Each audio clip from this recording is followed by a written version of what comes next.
এই বর্ষার সময়ে গোলাপ গাছের মূল যে সমস্যাটি, যেটি ভুল করলে আমাদের পস্তাতে হবে, সেটি হলো ফাঙ্গাসের আক্রমণ যদি আমরা ঠেকাতে না পারি তাহলে গোলাপ গাছ কিন্তু একেবারেই নষ্ট হয়ে যাবে।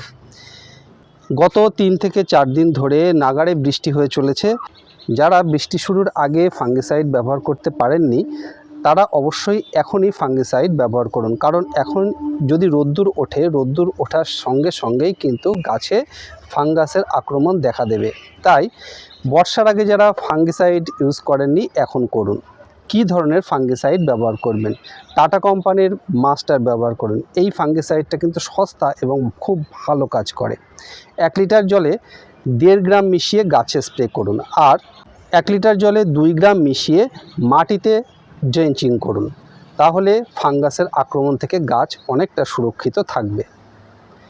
তবে আরেকটি বিষয়, গাছের গোড়ায় যদি জল না জমে, অর্থাৎ আপনার মিডিয়া যদি ওয়েল ড্রেনড হয়, তাহলে কিন্তু তেমন ভয়ের কিছু নেই।